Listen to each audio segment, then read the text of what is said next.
ಕಸ್ಟಮರ್ಗೆ ಒಳ್ಳೆ tender meet ಸಿಗುತ್ತೆ, ಒಳ್ಳೆ ಟೇಸ್ಟ್ ಇರುತ್ತೆ, ಮಾಂಸದಲ್ಲಿ ಒಳ್ಳೆ ಪ್ರೋಟೀನ್ ಸಿಗುತ್ತೆ. ಆಮೇಲೆ ಸರ್ ಇವು ಫ್ರೀ ರೇಂಜಲ್ಲಿ ಇರೋದ್ರಿಂದ ಇವಕ್ಕೆ ಕಾಯಿಲೆ ಜಾಸ್ತಿ ಬರಲ್ಲ ನಿಮಗೆ. ನಮ್ಮ ಮಿಸಸ್ ಪ್ರೆಗ್ನೆಂಟ್ ಆಗಿದ್ದಾಗ ಅವಳಿಗೆ ನಾಟಿ ಕೋಳಿ ಬೇಕು ಅಂತ ಹೇಳಿದ್ರು ಒಂದು ಸ್ವಲ್ಪ. ಅದು ಕುಡಿದಾಗ ಹಳ್ಳಿ ಕಡೆ ಸರ್ ಒಂದೊಂದು ಪೀಸ್ಗೆ 1,500 2,000 ಸರ್. ಏನಂದ್ರೆ ಜನ ಇವತ್ತು ತುಂಬಾ ಖರ್ಚು ಮಾಡ್ತಾರೆ ದುಡ್ಡಿಗೆ. ಇವೆಲ್ಲ ನೋಡಿ ತುಂಬ ಇದಕ್ಕಿನ ಹಾರ್ಮೋನ್ಸ್ ಕೊಡಲ್ಲ, ಏನು ಕೆಮಿಕಲ್ ಇಲ್ಲ, ವರ್ಷಾನುಗಟ್ಟಲೆ ಬೆಳೀತವೆ ಸರ್. ಇವತ್ತು ನೋಡಿ ಈ ಕೋಳಿ ಇದೆಯಲ್ಲ, ಇದು ಬಂದು 4 ತಿಂಗಳು ಕೋಳಿ. 4 ತಿಂಗಳಿಗೆ ಇವಾಗ ಬಾಯ್ಲರ್ ಕೋಳಿ 1 ತಿಂಗಳಿಗೆ ಬಂದ್ಬಿಟ್ಟಿರುತ್ತೆ 1-1.5 kg. ಈ ಫಾರ್ಮಲ್ಲಿ ಶೆಡ್ಯೂಲ್ ಬೆಳೆಸ್ತಾರಲ್ಲ, ಅದು 3 ತಿಂಗಳು 4 ತಿಂಗಳಿಗೆಲ್ಲ 1.5 kg ಬಂದ್ಬಿಡುತ್ತೆ. ಇದು ನೋಡಿ ನಾನು 4 ತಿಂಗಳಾಗಿರೋ ಇನ್ನೂ 3/4 kg ಬಂದಿಲ್ಲ, ಅರ್ಧ kg ಬಂದಿಲ್ಲ. ಇದಿನ್ನೂ ನನಗೆ ಇನ್ನೂ ಒಂದು 4 to 5 months ಆಗಬೇಕು. ಯಾಕಂದರೆ ನ್ಯಾಚುರಲ್ ತಿಂತವೆ. ಸೊ ಕೆಲವು ಇದು ಕೊಡ್ತೀವಿ, ರಾಗಿ ಜೋಳ ಅವೆಲ್ಲ ಕೊಡ್ತೀವಿ. ಆದರೂ ಈ ಥರ ಯಾವಾಗ ನಿಲ್ಸ್ಕೊತೀವಿ ಓಡಾಡ್ಕೊಂಡು ತಿಂತವೆ, ಒಂದು ಸ್ವಲ್ಪ ಲೇಟ್ ಗ್ರೋತು. ಆದರೆ ಕಸ್ಟಮರ್ಗೆ ಒಳ್ಳೆ ಟೆಂಡರ್ ಮೀಟ್ ಸಿಗುತ್ತೆ, ಒಳ್ಳೆ ಟೇಸ್ಟ್ ಇರುತ್ತೆ, ಮಾಂಸದಲ್ಲಿ ಒಳ್ಳೆ ಪ್ರೋಟೀನ್ ಸಿಗುತ್ತೆ.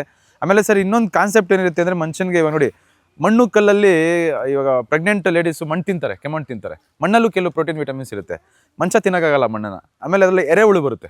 ಈ ಏನು ಎರೆಹುಳು ಬರುತ್ತೆ ಮನುಷ್ಯ ಡೈರೆಕ್ಟ್ ತಿನ್ನೋಕ್ಕಾಗಲ್ಲ ಅದನ್ನು. ಆಮೇಲೆ ಹುಳ ಆಗಲಿ ಚಿಟ್ಟೆಗಳಾಗಲಿ ಅದರಲ್ಲೆಲ್ಲದರಲ್ಲೂ ಪ್ರೋಟೀನ್ ಇರುತ್ತೆ ಸರ್. ಮನುಷ್ಯ ತಿನ್ನೋಕ್ಕಾಗಲ್ಲ. ಆಗಿನ ಕಾಲದ ಬುದ್ಧಿವಂತರು ಹೆಂಗೆ ಅಂತಂದರೆ ಹಿರಿಕರೋರು ಮನೇಲಿ ಈ ಥರ ಕೋಳಿ ಸಾಕೊಂಡಿರೋರು. ಅವ್ರೇನು ಅದೇನಾಗುತ್ತೆ ಹೇಳಿ, ಅದು ಎಲ್ಲ ತಿನ್ನುತ್ತದು. ಹುಳ ಉಪ್ಪುಟೆ, ಎರೆಹುಳ, ಮನೆ ಸುತ್ತಮುತ್ತ ಎರೆಹುಳ, ಇದೆಲ್ಲ ತಿನ್ನುತ್ತೆ. ತಿಂದು ಇವ್ರು 15 ತಿಂಗಳಿಗೆ ಒಂದ್ಸತಿ ಕಟ್ ಮಾಡ್ಕೊಂಡು ಇದನ್ನು ತಿನ್ನೋದ್ರಿಂದ ಇಂಡೈರೆಕ್ಟಾಗಿ ಅವ್ರಿಗೆ ಆ ಪ್ರೋಟೀನು ಮೈಗೆ ಸೇರ್ತಾ ಇತ್ತದು. ಹೆಲ್ತಿ ಆಗಿರೋರು, ಬೆನಿಫಿಷಿಯಲ್ ಆಗಿರ್ತಿತ್ತು ಮೈಗೆ. ಇದು ಜನ ಏನಂದರೆ ಒಂದು ಸ್ವಲ್ಪ ಆ ಥರ ಬೀಳ್ತಾರೆ ಸರ್. ಎಲ್ಲದಕ್ಕೂ ಅವ್ರಿಗೆ ಇವತ್ತು ತಿಂತಾ ಇದ್ದಾರೆ, ಆ ಮೂಲ ಎಲ್ಲಿ ಅಂತ ಹುಡ್ಕಕ್ಕೆ ಹೋಗಲ್ಲ. ಕೈ ಸಿಗ್ತಾ ಪ್ಲೇಟಿಗೆ ಸಿಗ್ತಾ ತಿನ್ಕೊಂಡ್ಬಿಡ್ಬೇಕು ಅರ್ಜೆಂಟ್ಗೆ. ಮೂಲ ಹುಡುಕಿದ್ರೆ ಸರ್ ಅವ್ರಿಗೆ ಗೊತ್ತಾಗುತ್ತೆ ನಾವೇನು ತಿಂತಾ ಇದ್ದೀವಿ, ತಿಂತಾ ಇರೋದು ಒಳ್ಳೇದಾ ಕೆಟ್ಟದಾ ಏನು ಅಂತ ಗೊತ್ತಾಗುತ್ತೆ. ಅಷ್ಟು ಪೇಷನ್ಸ್ ಇವತ್ತು ಯಾರಿಗೂ ಇಲ್ಲ, ಹಂಗಾಗ್ಬಿಟ್ಟಿದೆ. ಹಂಗಾಗಿ ನಾವು ಏನಂದರೆ ಸರ್, ನಾವು ಇದನ್ನು ನಮ್ಮ ಮಿಸಸ್ ಪ್ರೆಗ್ನೆಂಟ್ ಆಗಿದ್ದಾಗ ಅವಳಿಗೆ ನಾಟಿ ಕೋಳಿ ಬೇಕು ಅಂತ ಹೇಳಿದ್ರು ಒಂದು ಸ್ವಲ್ಪ. ಅದು ಕುಡಿದಾಗ ಹಳ್ಳಿ ಕಡೆ ಸರ್ ಒಂದೊಂದು ಪೀಸ್ಗೆ 1,500 2,000 3,000 ಆ ಥರ ಹೇಳೋರು. ನಮ್ಗೆ ಅವಾಗ ಗೊತ್ತಾಯ್ತು, ಇಷ್ಟೊಂದು ಡಿಮ್ಯಾಂಡ್ ಇದೆ, ಇದನ್ನು ನಾವೇ ಹಾಕಿ ಇದೊಂದು ಸರ್ವಿಸ್ ಕೊಡಬಾರ್ದು ಅಂತ ನೋಡಿಕೊಂಡು ನಮ್ಮ ಇದಕ್ಕೆ ಅಂತ ಒಂದು ಸ್ವಲ್ಪ ಸ್ಟಾರ್ಟ್ ಮಾಡ್ಕೊಂಡ್ವಿ. ಇದನ್ನು ಜನ ಕೇಳೋಕ್ಕೆ ಸ್ಟಾರ್ಟ್ ಮಾಡಿದ್ರು. ನಾವು ಒಂದು ಸ್ವಲ್ಪ ಒಂದು 6 months ನಾವು ಇಲ್ಲೇ ಸೇಲ್ ಮಾಡಿಕೊಂಡು ನಮ್ಮ ಯೂಸ್ಗೆ ಮಾಡ್ಕೊಂಡಿದ್ವಿ. ಇವಾಗ ಒಂದು ಸ್ವಲ್ಪ ಇದಾದಮೇಲೆ ಬೆಂಗಳೂರಿಗೆ ಒಂದು ಸ್ವಲ್ಪ ಮಾರ್ಕೆಟಿಂಗ್ ಮಾಡಿ, ಫ್ರೆಂಡ್ಸ್ ಸಜೆಷನ್ ಕೊಟ್ಟರು ಮಾಡಿ ಅಂತ, ಸಜೆಷನ್ ತೊಗೊಂಡು ಮಾರ್ಕೆಟಿಂಗ್ ಮಾಡಿ ಒಂದು ಸ್ವಲ್ಪ ಬೆಂಗಳೂರಿಗೂ ಸಪ್ಲೈ ಕೊಡ್ತಾ ಇದ್ದೀವಿ ಸರ್ ಇದನ್ನು. ಓಕೆ ಸರ್, ಈಗ ನೀವು ಬೆಂಗಳೂರಿಗೆ ಸಪ್ಲೈ ಮಾಡ್ತಿದ್ದೀರಿ. ನೀವು ಹೇಳ್ದಂಗೆ ಇವಾಗ ನೋಡಿ, ಒಂದು ಬಾಯ್ಲರ್ ಕೋಳಿ 1 ತಿಂಗಳು 45 ಡೇಸ್ಗೆಲ್ಲ ಅದು ಒಂದು ಒಳ್ಳೆ ವೆಯ್ಟ್ ಬರುತ್ತೆ, ಒಳ್ಳೆ ಲಾಭ ಕೊಡುತ್ತೆ. ಇದರಲ್ಲಿ ಏನಂತಂದರೆ ಪ್ರೋಟೀನ್ ಇದ್ದಾವೆ ಅನ್ನೋದೆಲ್ಲ ಹೇಳಿದ್ರಿ. ಒಂದು ಗೆದ್ಲು, ಹುಳ ಉಪ್ಪಟೆ ಎಲ್ಲ ತಿನ್ನೋದ್ರಿಂದ ಇವಾಗ ಗೆದ್ಲೆಲ್ಲ ಏನಂದರೆ ಡೈರೆಕ್ಟಾಗಿ ತಿನ್ನೋಕ್ಕಾಗಲ್ಲ. ಹೌದು, ಅಂದರೆ ಬೇರೆ ದೇಶದಲ್ಲಿ ತಿಂತಾರೆ, ನಮ್ಮ ದೇಶದಲ್ಲಿ ತಿನ್ನಲ್ಲ. ನಮ್ಮ ದೇಶದಲ್ಲಿ ಏನಂತಂದರೆ ಕೋಳಿ ಕೊಟ್ಟು ಆಮೇಲೆ ತಿಂತಾರೆ. ಇದಿದೆ. ಇವಾಗ ಮಾರ್ಕೆಟಿಂಗ್ ಅಂತ ಮಾಡಕ್ಕೆ ಹೋದಾಗ ಇದರಿಂದ ಪ್ರಾಫಿಟ್ ಹೇಗೆ ಸರ್? ಇವಾಗ ನೀವು ಹೇಳಿದ್ರಿ, ಒಂದು ಹಳ್ಳಿಯಲ್ಲಿ ಮಹಿಳೆಯರು ಒಂದು 100 ಕೋಳಿ ಸಾಕೊಂಡ್ರೆ ಅಥವಾ ಒಂದು 20 ಕೋಳಿ ಸಾಕೊಂಡ್ರೆ ಒಂಚೂರು ಲಾಭ ಮಾಡ್ಕೋಬೋದು. ಅಂದರೆ ಪ್ಯಾಸಿವ್ ಇನ್ಕಮ್ ಆಗಿ ಮಾಡ್ಕೋಬೋದು. ಒಂದೊಂದ್ಸರಿ ಆಕ್ಟಿವ್ ಇನ್ಕಮೇ ಆಗ್ಬಿಡ್ತವೆ ಇವು ಸರ್. ಈಗ ಏನಂದರೆ ಮೇಯ್ನ್ ಇದು ಕೋಳಿ ಸಾಕೋದ್ರಿಂದ ಫೀಡು ಮೇಯ್ನ್ ಚಾಲೆಂಜ್ ಸರ್. ಈಗ ರೈತರು ಏನು ಮಾಡ್ತಾರೆ, ಯಾರೋ ಹೇಳ್ತಾರೆ ಲಕ್ಷಾಂತರ ರೂಪಾಯಿ ಲಾಭ ಮಾಡಿಬಿಡ್ಬೇಕು ಅಂದ್ಬಿಟ್ಟು ಏನು ಮಾಡ್ತಾರೆ, 1,000 ಕೋಳಿ ತೊಗೊಂಬರ್ತಾರೆ. 1,000 ಕೋಳಿ ಸಾಕಬೇಕು ಅಂದ್ರೆ ಸರ್ 2 ರಿಂದ 2.5 ಲಕ್ಷ 3 ಲಕ್ಷ ಫೀಡ್ ಹಾಕ್ಬೇಕು ನೀವು. ಅಷ್ಟು ಫೀಡ್ ಹಾಕಿ ಅದಕ್ಕೆ ಬಂಡವಾಳ ಹಾಕಿ ಅದಕ್ಕೆ ನಿಮ್ಮ 3-4 ತಿಂಗಳಿಗೆ ನಿಮ್ಮ ಲೇಬರು ಏನೂ ಸಿಗಲ್ಲ ರೈತಗೆ. ಅದ್ರ ಬದಲು ಸರ್ ಇವಾಗ ಮನೇಲಿ ಲೇಡೀಸ್ ಇರ್ತಾರೆ, ರಾತ್ರಿ ಮಾಡೋ ಅನ್ನದಲ್ಲೇ ಒಂದು ಸ್ವಲ್ಪ ಜಾಸ್ತಿ ಮಾಡಿ, ಮುದ್ದೆ ಒಂದು ಸ್ವಲ್ಪ ಜಾಸ್ತಿ ಮಾಡಿ ಮಿಕ್ಸ್ ಮಾಡಿದ್ರೆ ಒಂದು 100 ಕೋಳಿ 50 ಕೋಳಿಗೆ ಕೈಯಲ್ಲಿ ಎರ್ಸ್ಕೊಂಡ್ರೆ ತಿನ್ಕೊಂಡು ಬದುಕೊಂತಾವೆ ಅವು.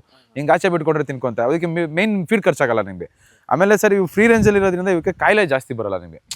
ಏನಂದರೆ ಇದು ನ್ಯಾಚುರಲಾಗಿ ಅವೇ ತಿನ್ಕೊಳ್ಳೋದ್ರಿಂದ ಅದಕ್ಕೆ ಜಾಸ್ತಿ ಮೇಜರ್ ಫಾರ್ಮಲ್ಲಿ ಬರೋ ಥರಲ್ಲ ಜಾಸ್ತಿ ಕಾಯಿಲೆ ಬರೋಲ್ಲ, ಇದಕ್ಕೆ ಅವಾಯ್ಡ್ ಆಗುತ್ತೆ. ಇವಾಗ ಮನೆ ಹತ್ರ ಬರೋರಿಗೆ ಸರ್ ಒಂದು ಹುಂಜ 1-1.5 kg ಇರೋಂಥ ಹುಂಜ 1,000 ರೂಪಾಯಿ ಹೇಳಿದ್ರೆ ಕಣ್ಮುಚ್ಕೊಂಡು ಕೊಟ್ಟು ತೊಗೊಂಡೋಗ್ತಾರೆ ಸರ್. 1,000 ರೂಪಾಯಿ ಕೊಟ್ಟು ಕಣ್ಮುಚ್ಕೊಂಡು ತೊಗೊಂಡೋಗ್ತಾರೆ.